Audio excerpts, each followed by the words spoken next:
found out that they were actually going to close the company, which I didn't know. That same night, I started the process of buying the business back. Welcome to the Legacy Branding Podcast. I'm your host, Laura Beauparlant, here to guide you through the journey of selling your business and building a personal brand that leaves a lasting impact.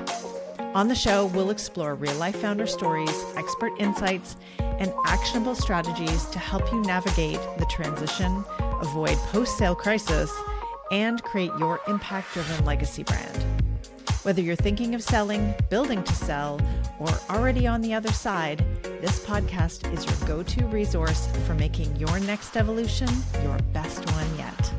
Let's dive in. Today on the Legacy Branding Podcast, I'm joined by Adam Miller, the founder of Revel Bikes and a passionate force in the outdoor and cycling industry.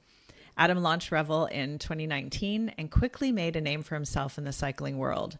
The bikes were beautiful, innovative, and backed by a deep commitment to performance and sustainability. Revel was acquired by a private equity group in 2021, but earlier this year, the company shut down under their ownership. And what happened next was remarkable. Within weeks, Adam bought the company back and is now relaunching Revel with renewed clarity, purpose, and passion. Today, we're diving into that full circle journey, building, selling, walking away, and coming back. Adam, welcome to the show. Thanks, Laura. Good to be here. So we have a funny backstory. We met in Papua New Guinea, of all places in the world, which is kind of crazy. So shout out to Mike Bursick and his incredible Wayfinders trips that brought us together. And I remember one day you and I were out snorkeling and, casually mentioned that you just received an email about buying Revel back from the private equity company that had acquired it. So I feel like I was maybe one of the first in some ways to know this, and to say that it's surreal that we're having this conversation now months later after the fact that you got that email and then did in fact buy back your company is pretty amazing. So I'm really excited to have this conversation with you. Yeah, it was about the most bizarre place in the world I've ever been to begin with, let alone being on a trip with a bunch of other founders and entrepreneurs. Yeah, we were on a snorkeling boat or on a hike, or I forget exactly when, but I started getting a few messages. I'd been away from my company for about a year and a half, kind of one foot out the door, a little longer than that. And I started getting messages from people in the industry or in the finance world kind of saying, hey, something's going on with your company and maybe there's a chance to buy it back. But I didn't really know the full extent of that, but it was probably the best and worst, but more likely best place possible to kind of get that conversation started and be able to talk to you and to talk to some of these other founders in the groups about what that might look like. Then the coming days after that, as we got back on that little plane to fly off that tiny beach in the middle of nowhere, Papua New Guinea, the coming days after that, things kind of just went crazy and moved extremely fast. Within a few days, I was starting the process. I found out that they were actually going to close the company, which I didn't know. And then that same night, I started the process of buying the business back. And I'm pleased to say that worked out now. It was a few weeks of craziness to get there. So from the wilds of Papua New Guinea to the wilds of buying back your company, what a wild journey that was. It went from a pretty relaxing year and a half or so of my life to being back in the thick of it. The funny thing is I honestly couldn't be happier. Like, I'm busier than I ever have been.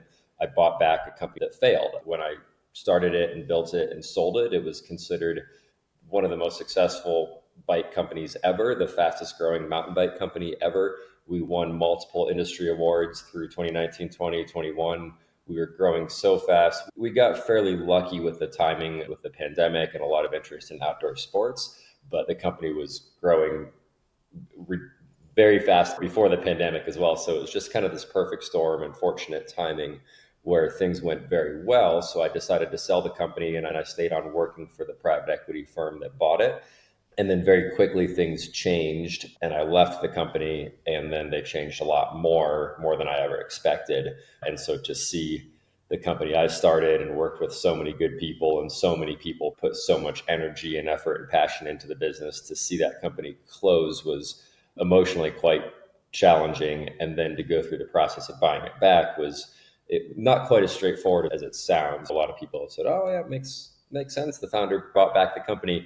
But at that time, basically the bank foreclosed on the business. There was a term loan, a line of credit that the business under the previous ownership was not able to pay back. So the bank foreclosed and took the assets of the company. And then I was able to buy the assets of the company from the bank. But at that point, the bank was taking bids from what I gathered was about 150 other offers. The bank didn't really care one bit about me, which is totally fine. I'm the founder, but the bank's job is to maximize dollars, and that's how it works, and that's all good. But I definitely had to jump through a few hoops to make the deal happen. So when it did finally close a few weeks later, I was pretty happy, but that's when the real work began. Yeah.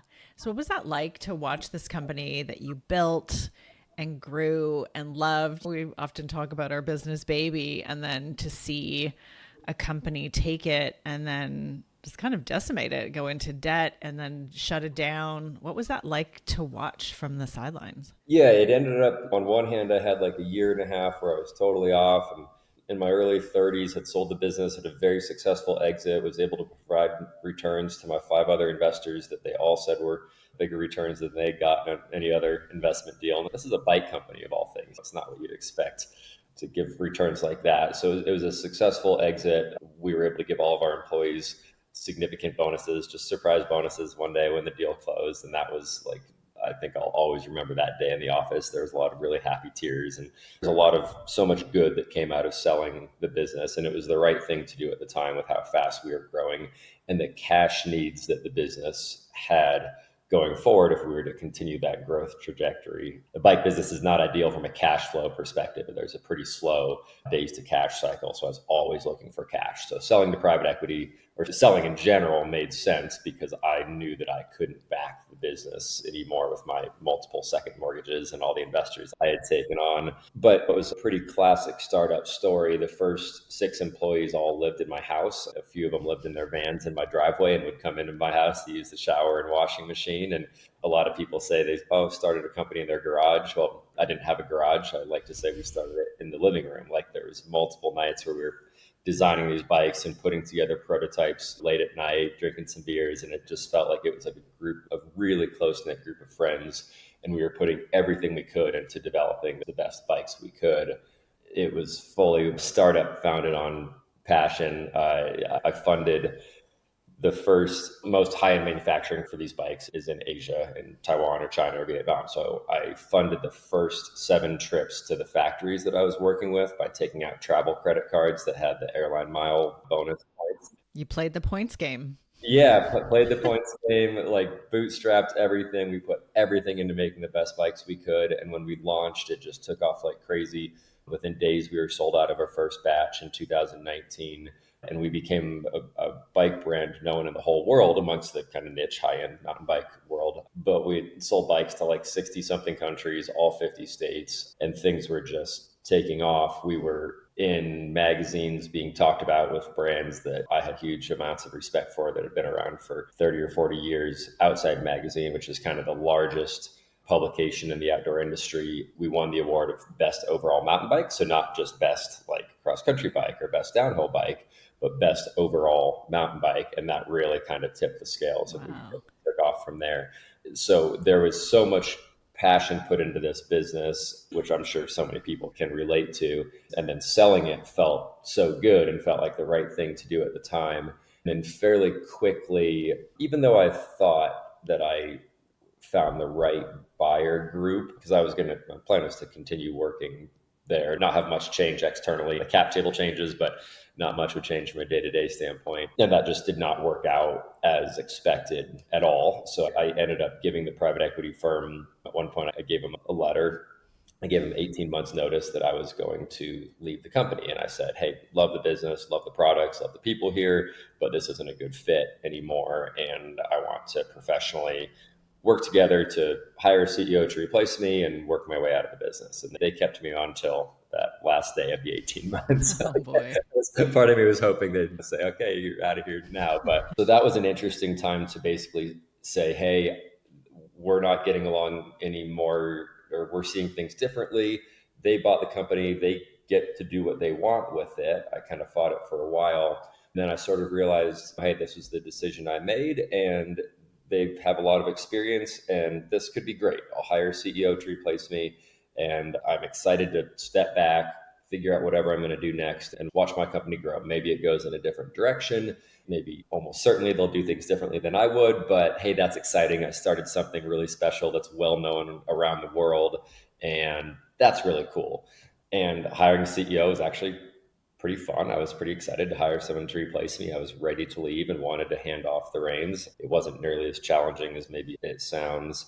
But then I left the company on great terms, went to one of the biggest trade shows and had one-on-one introductions with the new CEO to all of our key partners, vendors, suppliers, customers, to say, hey, this is all good. I'm taking off, but everything's great.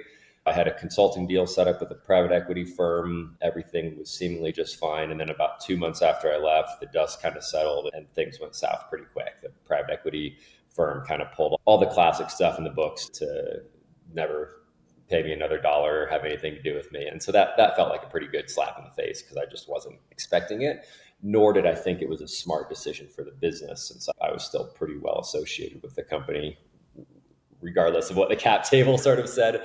So that was a good lesson in sort of the harsh tactics that private equity groups will take. I ended up being in a pretty decent legal fight for until I bought the company back, but I did not hear anything from the company or from the private equity firm until the day before the company closed. I think must have been egos involved. Finally, the CEO that I had hired called me the night before they closed and said, hey, I'm sorry, we're closing the company you started tomorrow. And so that kind of got me fired up. In my mind, companies have basic responsibilities, and that's to keep the lights on and keep employees paid and to have enough foresight that if things aren't going well, to make some changes. And they didn't do that. I felt like, hey, I'm off here. I'm in Papua New Guinea. I'm able to travel the world. I'm having like this amazing, I called it like my gap year of just like doing whatever I wanted.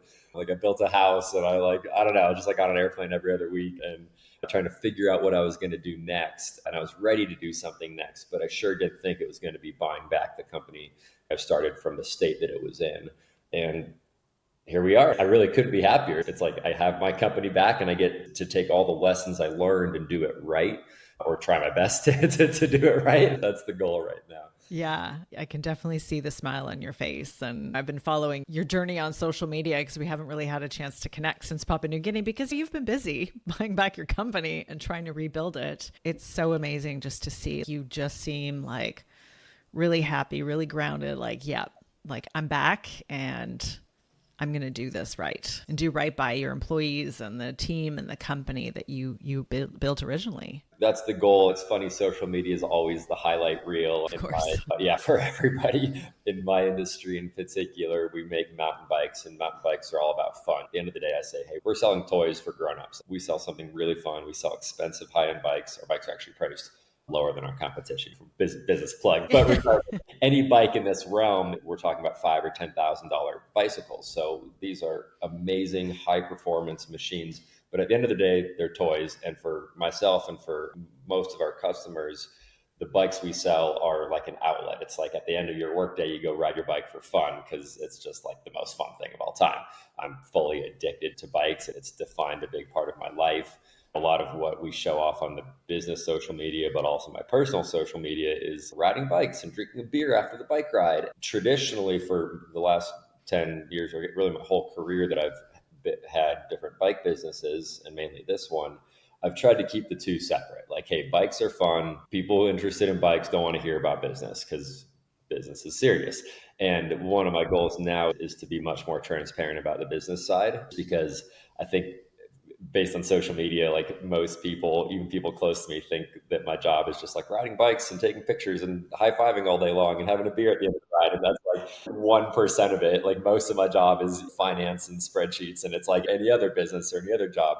The few hours a week that I get to work with our product development team and work on the bikes, like that's like I get super fired up about that. But it's funny, that's not the part that's always showing off publicly quite as much. Yeah. But I think that is amazing. And from a personal brand position as a founder, like that's who we work with, founders who it's about building their personal brand separate from the business and showing them how to leverage their personal brand to actually talk about all aspects of them and the personal side, and the business doesn't always have to be all the serious stuff, and that it is the human behind it. And I think people are fascinated by your story and they want to see you and your dog and your trips to Taiwan and your beautiful scenery where you go mountain biking, because it puts people in that place of like, ooh, I could be doing that on one of those bikes, right? You're showing the different aspects of it, and maybe some of it's aspirational, But a founder's personal brand is such an amazing thing to leverage for you, but also for the business. Yeah, and it's something I never really thought about till we started talking about it in Papua New Guinea, because I feel I like think that my was on that same snorkeling yeah, day. oh, that is interesting. Personal brand compared to a business brand. Yeah. But my business and personal brand have been like completely intertwined for my whole professional life. It's like, on one hand, mostly I feel so incredibly fortunate. Like, my number one passion and hobby and thing that I want to do for fun is ride my bike or race my bike or use that as a way to travel and go on bike rides and meet other people through this kind of shared love of riding bikes. And I get to also make that my business. And that's like the coolest thing ever. But what that does is blur the lines completely between a business and a personal life, because a lot of my fun vacations are bike trips. Well, that's also an opportunity for a sales trip or a marketing trip or whatever. So to me, it's like the best of all worlds, but it does require a little bit of like, it's something I'm trying to be aware of, just to make sure I do have some of that separation between personal and business. Because when I sold my company, that wasn't a difficult decision, but then leaving that company after I sold it was the hardest decision of my life. And absolutely had way more challenges than I ever expected, which I found out after the fact was pretty common for when founders sell their companies. Yeah. No one quite, I just wasn't even aware that that could be a thing, that Yeah. there's a downside, Oh, yes. The identity crisis. a 100% identity crisis of where's my purpose, and oh, all these, some people that I thought were friends were not, and just wanted to, Yeah. it was a great lesson. In a successful exit is great for so many reasons, and financially, and being able to sleep better at night, but there's some downsides too, that's for sure. Hey, founders, quick shameless plug for the sponsor of this podcast and my company, Lab Creative, where we help ambitious founders untangle their personal brand from their business so they can position the company to sell and build a personal brand for their next evolution. If that sounds like you, head to labcreative.ca to check out our work and to book a call with me. Or if you want to just dip your toe in first, grab a copy of the Founders Brand Playbook. It's our free step-by-step guide to building a brand that attracts premium buyers and creates opportunities for you post-sale. You can download it at labcreative.ca/playbook. That's what I started to see, and why I really started focusing on working with founders who are, thinking of selling, or sometimes they've already sold, but it's about really, how do we untangle you and remove the blur? There's going to be overlap. They should be able to support and weave into each other, but also be separate entities, so that you know where you end and the business begins, and vice versa. And it's like, this is Adam. And yes, Adam is passionate about biking and culture, bike culture and travel and all of that. And Revel is a piece of that, but it's one piece of who you are and your identity. But it's challenging when your personal passion is so deeply tied to your business. Like, where do these two things, one begin and the other end? Totally. And right now, so technically June 2 of this year is when the new company started, after I acquired the assets, started the new business. So we're like 4 months in or something to actually operating this new business. So on one hand, it feels like a total startup, but with a brand that has a bit of history. I like to think that a huge reason we were successful in the first place, and now by all metrics, business is going very well, which I didn't expect to happen this quickly after buying it out of the position that it was in.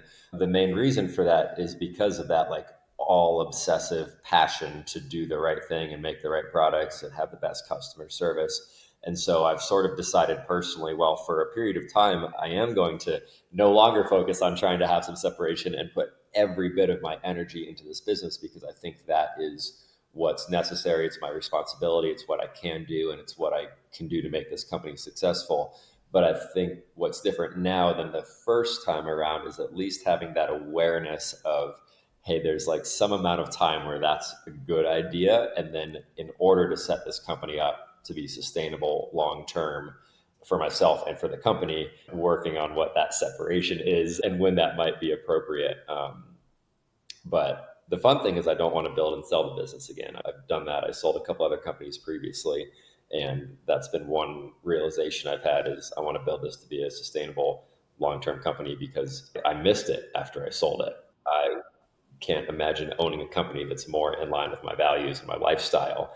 And so why not set that up to be a successful company? So it's kind of a different approach in that sense. Yeah, I think the lessons in there for you was there's a lot of them. And I was talking with somebody who works with founders and exiting as well, and said that there's actually a huge percentage that regret it almost immediately after selling. And maybe for different reasons, but that there is that like, ooh, but wait, like, was the purpose to grow and sell it? Like, it's become a bit of that movement of like, you grow a business and then you sell it, and then you get there and you're like, okay, well, now what? And who am I now? And I'm glad like this podcast exists and these conversations are starting to happen, because I never had could fathom that that might be a thing. When I started my business, I knew at some point I was going to sell it. That's what you do. That's why you start a business, so you can sell it someday and have an exit.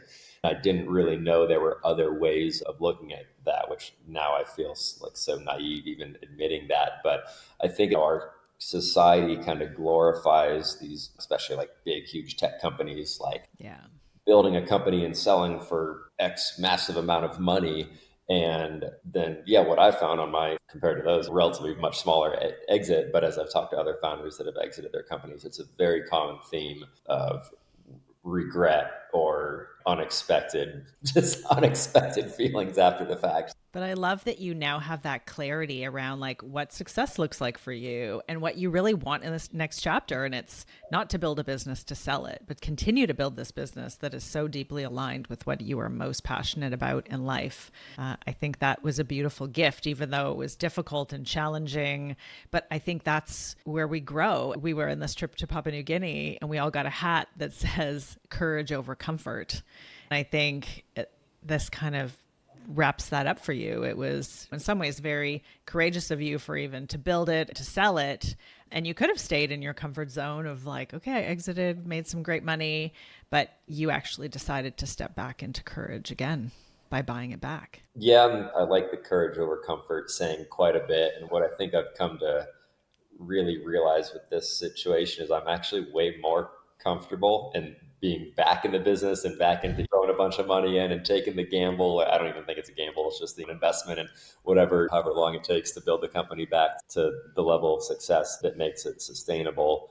But for a year and a half in there, when I wasn't working, I got my 9 hours of sleep a night and rode my bike and did all these great adventures. I honestly, now that I'm just back in the throes of the business, I'm much more comfortable, which is, maybe there's a screw loose, but I think probably a lot of other founders are maybe the same way of. Well, I think as entrepreneurs, and I mean, people say that we're wired differently, that we don't have the same vision of like retiring at 55 or like riding off into the sunset and playing golf for the remainders of our years. Like we kind of like that challenge and that doing new things and taking risks. I mean, this is why we go on these wild trips too and go to wild places like Papua New Guinea and climb things and scuba dive and whatever else it is that we do, is because we're driven to step into that courage and do things that will push us deeply out of our comfort zone because we kind of like it. Keeps life exciting. It does. It definitely does. So, is there any advice that you would give to a founder listening that is contemplating selling, or they've maybe been approached by an investor or private equity or somebody wanting to buy their business? Maybe they're feeling unsure. Do you have any insights from your personal experience that you might want them to know about? Yeah, I think the fact that anybody listening to this podcast is at least thinking about that there could be other options, that they should be aware that things might go differently than maybe the traditional narrative. So I think that's absolutely step one, is to just think about, hey, if I'm thinking of selling, what might that look like afterwards? And I'd say no matter what, in that, any company, any person, any founder that's ready to sell a business is usually, hopefully, in a pretty great spot. Like, you have the opportunity to sell a business and probably make a few bucks. And that's pretty exciting. I'd say the best thing I did when I sold the company was I took a portion of sales where both my accountant and lawyer were like, "You're insane. Why are you doing that?" And I split it up and gave it out as bonuses to all the employees, just as a surprise bonus. And that felt really good. Maybe it was selfish at the end of the day. Maybe I was buying some guilt. I don't know. But it felt really, really good. And it helped make that transition more smooth. And so I think that was one thing we did really well. Other advice is, I don't know, maybe it's cliche or obvious, but interview as many possible groups as you can. If your business is in a good position, there's going to be a lot of people that want to buy your company. And part of it is, okay, so the business broker's job is to work the groups and try to get the highest number possible. But really think about what matters for you. Is the number the highest number possible? Because that's going to give your investors a good return and you a good return. Are you planning to stay with the business? Do you have a personal passion involved where in 20 years you're going to want to see that business go somewhere? And I thought I did a few of those things right. I ended up not even taking the highest offer for my company. I took the second highest offer, but with a group that I thought was going to kind of withhold those values better than some others. And I made a bit of an incorrect judgment now, easy to say looking back on it. But I'd say take the time to figure out what actually matters when you're going to sell your business. And then if you're going to stay with the company, I've been told, but I was a little bit stubborn and then I experienced it, is be very skeptical and very cautious of any promises from a buyer's group of what you'll get, whether that's an earnout or future equity or whatever level of finances. That's where the root of so many things can go wrong. And it's part of the playbook of some of these larger private equity firms is to put these numbers out there and then not have the intention of fulfilling those commitments. To me, I believe in business. I believe in capitalism. I believe in people can do whatever they need to do to be successful. But I do think there's a certain point where that goes too far. And that's what puts some negative stereotypes or negative connotations around different finance groups. And I think it's key to be aware of that and to expect that. And if you expect it, then you can kind of plan around it. And I think that's the best we can all do. Yeah, I think knowledge is power, and knowing the more you know. And the reality is, like, there's a handful of multi-exit founders out there, but majority, it is the first exit and you don't know what you don't know. You've never done it before. There's only so much you can kind of go on gut and instinct, but doing that due diligence, doing the digging and learning what you can, I think is also really important because it's a very new and, from what I've heard, very challenging experience. And hiring a damn good lawyer to make sure every word in that contract matters. I always ask people, what does legacy mean to them? So I'd love to know, Adam, from you, what does legacy mean to you? Ooh, that's a good one. I don't think I've prepared for that question. A big part of how I live a lot of my life is like I'm not a big like planner and goal setter. Like I have pretty intangible goals when it comes to my business. It's like I want to make the best bikes and have the best customer service. And I've had people say, "Oh, well, how do you measure that?" And I'm like, "I don't know, just it's the best." But like that's not a very good way to communicate that. I guess that would probably apply to my personal goals and brand, which I feel funny even saying that. I started each of my companies. I had a few other companies before this, but I started all of them because I wanted to make a great bike or I wanted to make a great product. And I did not have any specific financial goal. Actually, the few times I did make financial goals, I like reached those in like a very short amount of time compared to what it actually took. I sort of told myself I'm going to continue that. It's worked for me so far. I want to just make something I'm proud of. I want to make, whether that's a bicycle that takes a few years of engineering and development and work, or a company, building a company, hiring the right people, having that company culture. I want to make something I'm proud of and will feel good about for the long term. I think at the end of the day, if I can leave that kind of small impact of hiring people, providing a good job, providing a job that people want to go to, providing a bike that people get a smile on their face when they ride, if I can do that, I'm pretty happy at the end of the day. That's an amazing legacy that you are building for yourself and leaving with other people. I think when you have a tangible product too, it is something that you get to see it out in the wild. Like you get to see people enjoying this thing that you've created. And I'm sure there's a lot of joy you get out of that. I will say that part doesn't get old. Every time I'm riding a bike or driving and I see one of our bikes in the back of a car, I see one on the trail, it's like, doesn't get old at all. I love it every single time. And why wouldn't you? Yeah. So where can people find you? Where can they buy a Revel bike? How can they support you in this relaunch and reimagination of Revel bikes? Revelbikes.com, at Revelbikes on Instagram. My personal Instagram is adam.miller907. There's a lot of bikes on there too. So yeah, hit us up if you're interested in a bike or if you know friends who are interested. I appreciate anybody helping spread the word as we're, kind of back to being a startup company, getting the name back out there. So thanks for checking it out. Love it. Thank you so much. Thank you for sharing the journey. It really feels like a full circle moment. And to come from where we met in April, like late March, early April of this year, snorkeling and scuba diving and hiking in the wilds of Papua New Guinea, and getting that first message about buying your company back to hearing where you are today is beautiful. So I really appreciate you being here and sharing this journey. Thank you, Laura. I appreciate it. Thanks for giving me the chance. My pleasure. Thanks for tuning into the Legacy Branding Podcast. I hope today's episode has inspired and empowered you on your journey to building a brand that truly matters. If you enjoyed today's show, please subscribe, leave a review, and share it with other founders who you think would benefit from listening. And if you're ready to take the next step in building your legacy brand, visit our website, labcreative.ca, to learn more and book a call. Don't forget to join us next time for more conversations that will help you navigate your transition and create your legacy. Until then, I'm Laura Beauparlant.